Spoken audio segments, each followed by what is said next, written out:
semuanya, selamat datang pada video ini. Hari ini, kita akan membahas suatu peristiwa yang paling kelam dalam sejarah manusia, yaitu Holocaust. Peristiwa ini bukan hanya tentang angka atau fakta, tetapi juga tentang manusia. Jutaan jiwa yang kehilangan hak untuk hidup hanya karena identitas mereka.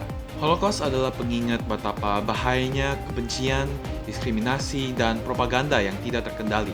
Dalam video ini, kita akan menjelajahi apa yang terjadi, mengapa itu terjadi, dan mengapa penting bagi kita untuk terus mengingatnya. Mari kita belajar bersama, bukan untuk menghidupkan kembali luka, tetapi untuk memastikan sejarah ini tidak pernah berulang lagi. Nah, apa itu Holocaust? Holocaust adalah suatu peristiwa pembunuhan massal, sistematis, terhadap 6 juta kaum Yahuda di Eropa. Pembunuhan ini dilakukan oleh rezim Nazi Jerman, serta sekutunya. Kejadian ini membuat kelompok Yahudi yang berada dalam genggaman Nazi Jerman dilenyapkan. Nah, pasti kalian pengen tahu, kapan dan bagaimana peristiwa ini bisa terjadi? Mengapa rezim Nazi Jerman saking tidak sukanya sama kaum orang Yahudi? Saking tidak sukanya sampai mereka melakukan pembunuhan massal? Nah, mari kita lihat lebih lanjut. Pada tahun 1933, Adolf Hitler menjadi kanselir Jerman dan Nazi mulai menerapkan kebijakan diskriminatif terhadap orang Yahudi. Salah satunya adalah Undang-Undang Nuremberg. Nah, Undang-Undang Nuremberg ini diberlakukan oleh Nazi Jerman pada tanggal 15 September 1935. Sistem ini berupa serangkaian hukum rasis yang bertujuan mendiskriminasi orang Yahudi secara sistematis. Hukum utama terdiri dari Undang-Undang Kewarganegaraan Reich yang mencabut hak kewarganegaraan orang Yahudi.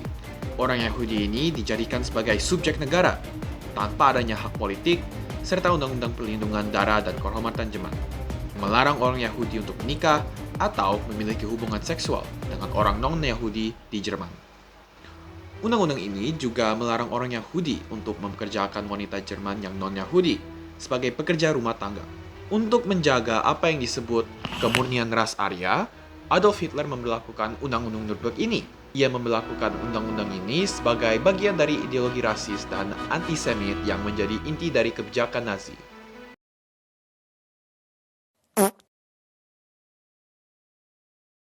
Propaganda antisemit Nazi semakin luas, menggambarkan orang Yahudi sebagai musuh negara dan penyebab krisis ekonomi pada waktu itu. Puncaknya terjadi pada 9-10 November pada tahun 1938 dalam peristiwa yang disebut Kristallnacht atau Malam Kaca Pecah, di mana sinagoga, rumah, dan bisnis Yahudi dihancurkan secara brutal di seluruh Jerman dan Austria. Ribuan orang Yahudi ditangkap, sementara properti mereka dirusak atau dibakar sampai habis. Peristiwa ini menandai dimulainya kekerasan fisik yang terang-terangan terhadap komunitas Yahudi, mengirimkan pesan bahwa mereka tidak lagi aman di Jerman. Kristallnacht ini menjadi titik awal dari penganiayaan yang lebih brutal di tahun-tahun berikutnya terhadap orang Yahudi.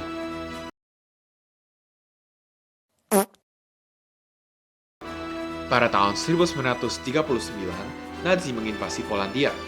Ini adalah titik mulainya Perang Dunia II dan memperluas kebijakan antisemit mereka ke wilayah-wilayah yang diduduki. Orang Yahudi yang bertempat tinggal di Polandia dipaksa tinggal di ghetto, yaitu lingkungan tertutup dengan kondisi yang sangat-sangat buruk. Kondisi ini bisa seperti kepadatan penduduk, kelaparan, atau minimnya sanitasi di dalam tempatnya. Kebijakan yang disebut solusi Yahudi mulai diterapkan, yaitu rencana sistematis untuk menyelapkan populasi Yahudi.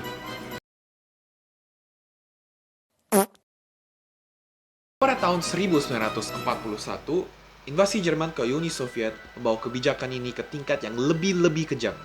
Pembantaian massal melalui eksekusi langsung oleh Einsatzgruppen.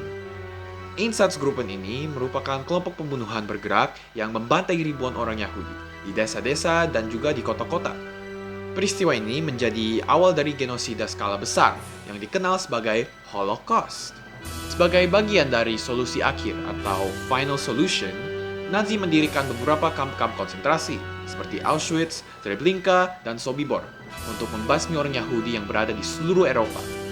Selain orang Yahudi, ini, beberapa kelompok lain seperti Roma, kaum homoseksual, penyandang disabilitas, dan tahanan politik juga menjadi sasaran. Sebagian besar korban yang tiba di kamp-kamp ini langsung dibunuh di kamar gas, sementara yang lainnya dipaksa melakukan kerja paksa di bawah kondisi yang sangat-sangat tidak manusiawi. Kelaparan, penyakit, dan penyiksaan secara sistematis menyebabkan kematian massal di kamp-kamp tersebut, menjadikannya pusat dari genosida terbesar dalam sejarah manusia.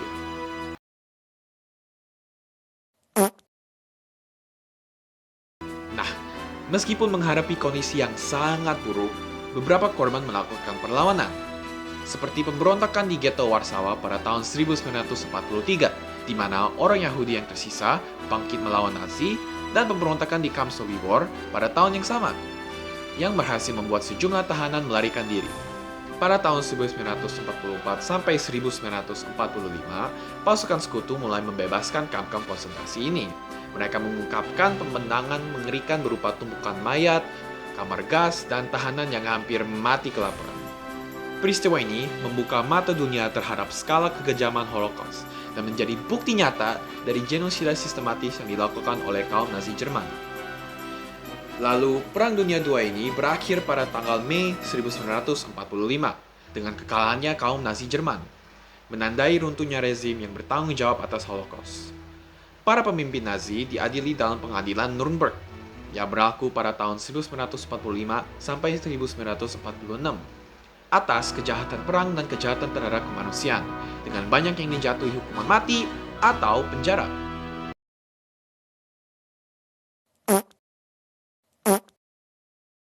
Peristiwa Holocaust ini meninggalkan luka yang sangat mendalam bagi korban yang selamat dan kepada dunia secara keseluruhan, menjadi pengingat abadi tentang bahayanya kebencian, diskriminasi, dan ideologi yang sangat-sangat ekstrim.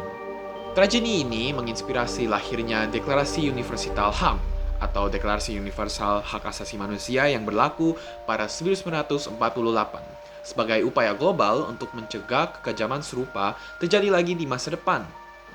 Peristiwa Holocaust ini adalah salah satu tragedi terbesar dalam sejarah manusia yang mengingatkan kita kembali akan kebahayaannya kebencian, diskriminasi, dan fanatisme.